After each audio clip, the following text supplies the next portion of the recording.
What's up, beautiful people? This is your girl, Mommy So True. What's up, my beautiful thrivers and survivors? How you doing on this beautiful, lovely day?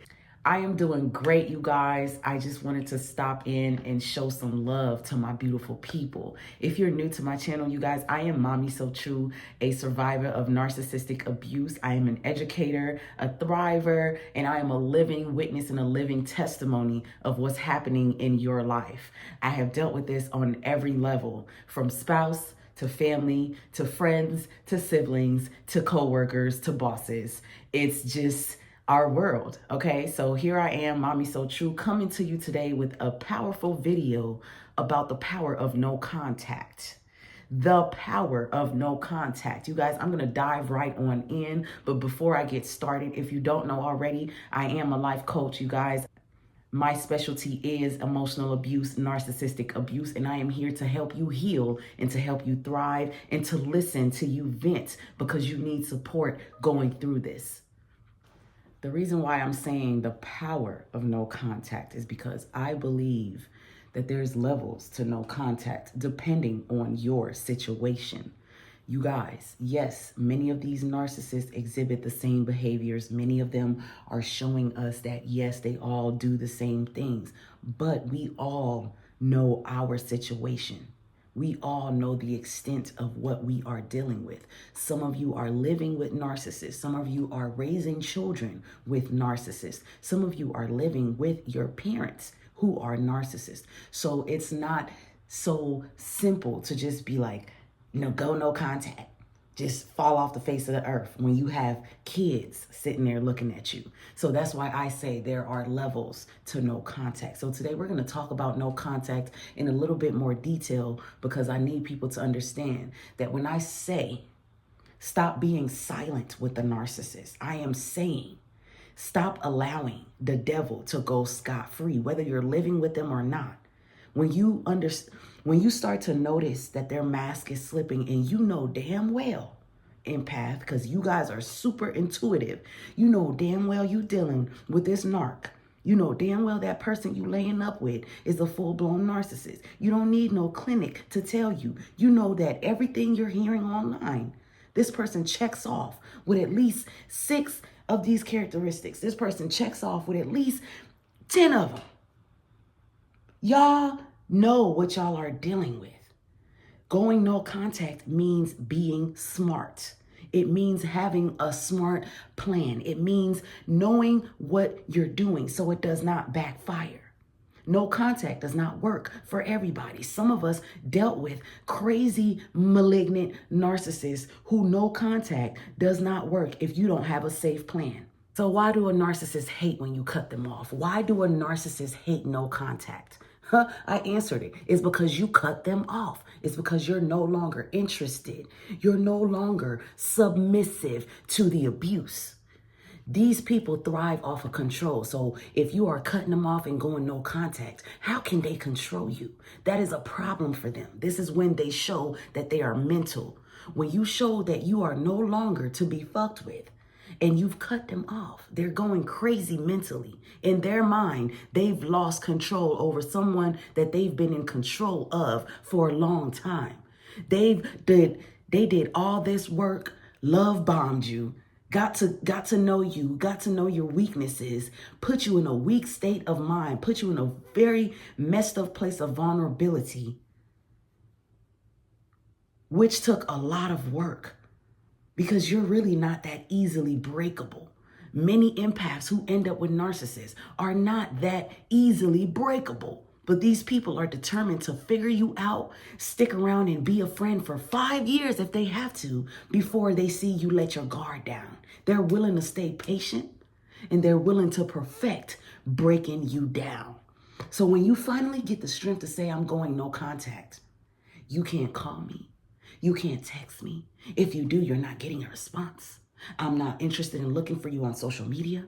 You can't drive past here because I am not messing with you no more. Typically, no contact with a narcissist leads into more problems. If you're dealing with a narcissist who is very controlling, very malignant, which malignant means harmful, okay? If they are very jealous and violent and malignant, no contact is going to go left field.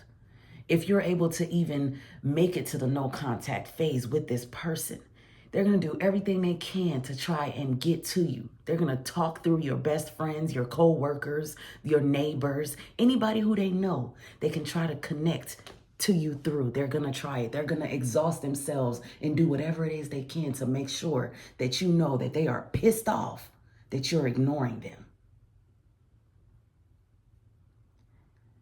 The rage becomes so real when you say, I don't want to be bothered by you anymore.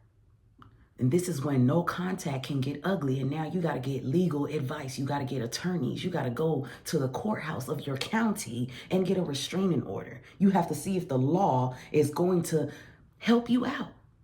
Because going no contact with a crazy narcissistic person is not easy. It's not simple. And it's not going to work right away.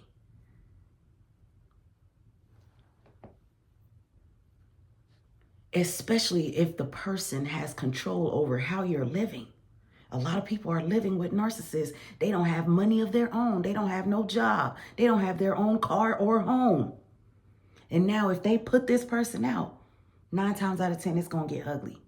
This person's going to keep coming around, stalking them, making life hell for them. You ain't messing with me and you put me out of my house. No narcissist is going for that. They're going to make you suffer. So the best thing to do is to have a plan. Figure out if you're going to just take this L and go be homeless until you get on your feet. Find somebody to go stay with. As much as you ain't that type of person and you don't want to do it, you have to be smart and you have to be smart and have a real escape plan. Or you're really fooling yourself with no contact. Because no contact is so powerful. It's either going to make you or it's going to break you and put you right back in that same cycle with that narcissist. Because what happens with no contact is if you mess around and break it, or if you mess around and don't plan it well and the narcissist ends up coming back after no contact, there is so much resentment being held against you from that narcissist. They are never going to forget the fact that you tried to break whatever bond you have with them. They now don't trust you. They're going to they're going to throw this in your face forever. You tried to leave me. You tried to walk away. I don't trust you. I don't know who you was talking to that whole time. I don't know who you was texting. I was gone for 2 weeks. You were gone for 5 days. You could have been sleeping with everybody in the neighborhood. I wouldn't know. You are now dealing with an even more insecure and even more disgusting person. If you break no contact, be ready for hell. Because that's what you're going to get with a narcissist. Because how dare you try to run away from me, and then how dare you fail by letting me back in? When you break no contact, in their mind, you are a big, sore loser. You fell for it again. That was me. When I talk about going back and taking him back and going back and taking him back, that was because I kept breaking no contact. Whenever he discarded and left the relationship, because he kept packing up, finding reasons to pack up and leave throughout our little 8 months of being married, he kept leaving. But when he kept leaving, I'm the type of empath, oh, you walk out on me, I'm cool. No contact. But what I didn't realize about no contact was, once you say you're no contact, once you let them know you ain't with them no more, or you ain't fucking with them no more, you need to stand on that. There is no contact. Now you falling for hoovering again. Now you allowing love bombing to come again because they done came and tricked you and told you they sorry. They didn't mean it. They changed. They found a therapist. They found a new church. They working with a pastor. I listened to all those lies and all those excuses, and I broke my no contact more than once. And every time I did that, life was worse. Every time I did that, I got another STD. Every time I did that, there was even more news about how he was sleeping with the entire city. Every time I broke no contact, there was more abuse.